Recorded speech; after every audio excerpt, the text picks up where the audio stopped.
ভিতরটা দেখুন একদম কিন্তু নারকেলের যে পুরটা করেছিলাম সেটা একদম পুরো পাতার এই শেষ মাথা পর্যন্ত পুরো ভরে আছে। নমস্কার বন্ধুরা, নিমকি রান্নাতে সবাইকে স্বাগত। আজকে আবারও একটা পিঠের রেসিপি নিয়ে চলে এসেছি। আর আমি বেশ কিছুটা পরিমাণ নারকেল কুড়িয়ে নিয়েছি, আর একটু কম পড়েছে, তাই পিসিকে দায়িত্ব দিয়ে দিয়েছি নারকেলটা ছাড়ানোর।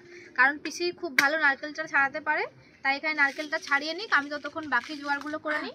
নারকেলের জল খাবে? আগে ছাড়াক।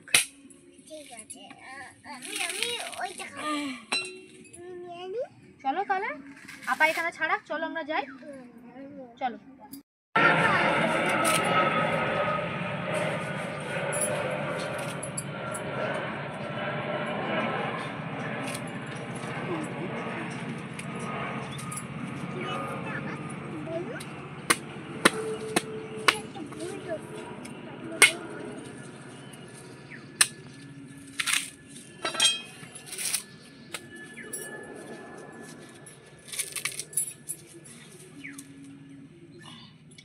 জল আছে মনে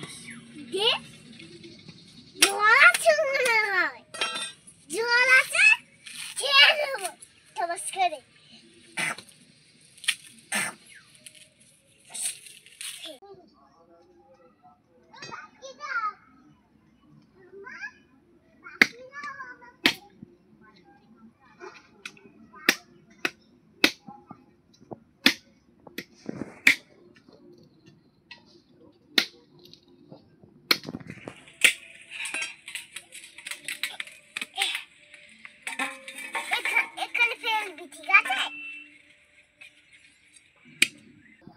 আজকে আমি তিলের পিঠা বানাবো, তার জন্য এখানে 100 গ্রাম তিল নিয়েছি। 100 গ্রাম তিলকে একটু শুকনো খোলায় ভালো করে নাড়িয়ে নিচ্ছি, তাহলে কিন্তু তিলের সেন্টটা খুব ভালো বেরোবে আর পিঠাটা খেতেও খুব সুন্দর হবে। তিলটা আমার ভেজে নেওয়া হয়ে গেছে, আর তিল থেকে কিন্তু খুব সুন্দর একটা গন্ধ উঠছে। এই সময় আমি তিলটাকে নামিয়ে নেব। একই কড়াইতে আমি দিয়ে দিচ্ছি নারকেল কোড়া।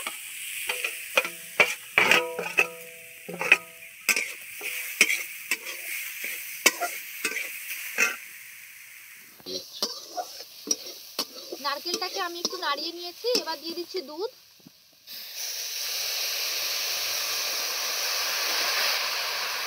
অল্পই দুধ দিলাম, 1 কাপ মতো দুধ দিয়েছি আমি।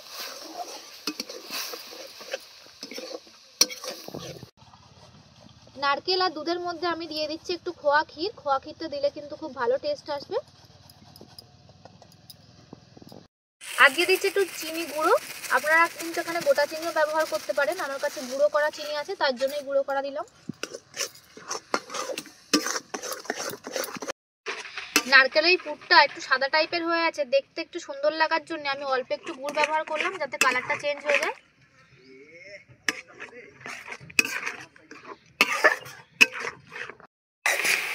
পুরটা আমার রেডি হয়ে গেছে, এবার আমি এটাকে নামিয়ে নেব।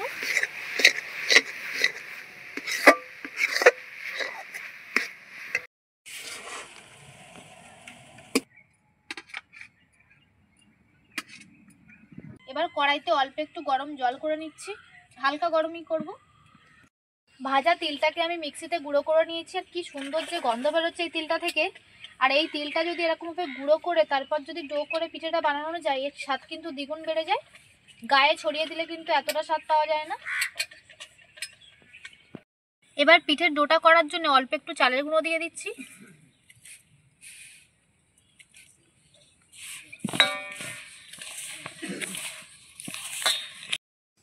এবার দিয়ে দিচ্ছি এটার মধ্যে স্বাদ মতো নুন। এবার যে গরম জলটা করেছিলাম সেটা দিয়ে আমি মাখিয়ে নেবো এটাকে। অল্প অল্প করে দেবো আর এটাকে মাখিয়ে নেব, তাহলে কিন্তু জলের পরিমাণটা বোঝা যাবে।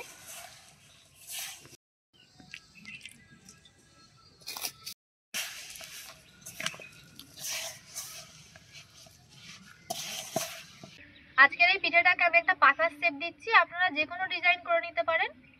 পাতার শেপ দেওয়ার জন্য এখানে একটা পাতার আকৃতি করে নিয়েছি, আর এখানে একটা গ্রেটারের এই যে ধার অংশটা দিয়ে আমি পাতার শিরাগুলোকে করে নিচ্ছি। এখানে চামচও ব্যবহার করতে পারেন, আমার হাতের কাছে এখন চামচ নেই, তাই এটাই ব্যবহার করছি। হয়ে গেছে একটা পাতা। আমি হাতে একটু একটু করে জল লাগিয়ে নিচ্ছি, যেহেতু চালের গুঁড়ো এটা, এর বন্ডিংটা কিন্তু তেমন একটা থাকে না, একটু ফেটে ফেটে যায়, ময়দার মতো অতটা ভালো নয় এটা। তার জন্য একটু জল লাগিয়ে নিয়ে আমি একটু এরকম খুলি মতো করে নিচ্ছি, আর নিয়ে অল্প একটু পুর দিয়ে দিচ্ছি, যতটা পুর ধরবে সেরকম অনুযায়ী দেবেন যাতে না বেরিয়ে আসে।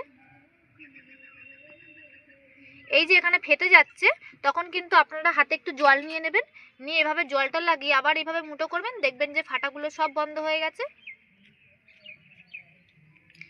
এটা যেহেতু চালের গুঁড়ো তাই একটু হাতে জল লাগিয়ে লাগিয়েই করতে হবে।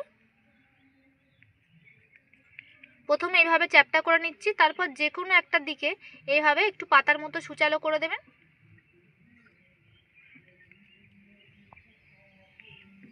এটা কিন্তু খুব সহজেই একটা ডিজাইন।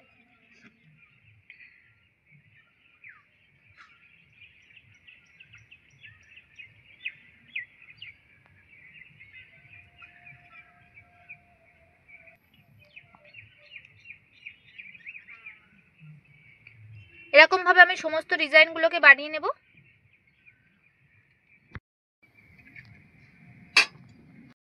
এবার চারদিক থেকে আমি রুমালটাকে এবার মুড়ে পিঠের উপরে দিয়ে দিচ্ছি।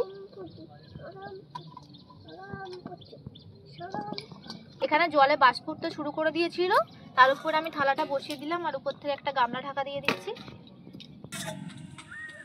দেখুন ভিতরে কত সুন্দর বাষ্পটা ছিল। আর দেখুন পিঠেগুলোকে রুমালের উপরে দেওয়ার জন্য পিঠের যেমন ডিজাইন ঠিক কিন্তু তেমনই আছে, কোনো রকম কিন্তু জল ঢুকে নষ্ট হয়ে যায়নি। দেখুন পিঠের ডিজাইনগুলো কিন্তু যেমন ছিল ঠিক তেমনই আছে, পুরোপুরি ভালোভাবে স্টিম করা হয়ে গেছে পিঠেগুলোকে। এবার এটাকে নামিয়ে নিতে হবে।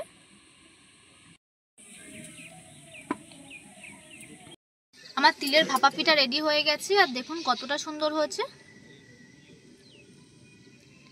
ভিতরটা দেখুন একদম কিন্তু নারকেলের যে পুরটা করেছিলাম সেটা একদম পুরো পাতার এই শেষ মাথা পর্যন্ত পুরো ভরে আছে। এই পিঠাটা কিন্তু খেতে দারুণ হয়, এই তিলের ফ্লেভারটার জন্য পিঠাটা খেতে খুব সুন্দর লাগে। আমাদের চ্যানেলে নিত্য নতুন ভিডিও দেখার জন্য অবশ্যই আমাদের চ্যানেলটি সাবস্ক্রাইব করে আমাদের পাশে থাকবেন। আজকের ভিডিওটি দেখার জন্য অসংখ্য ধন্যবাদ।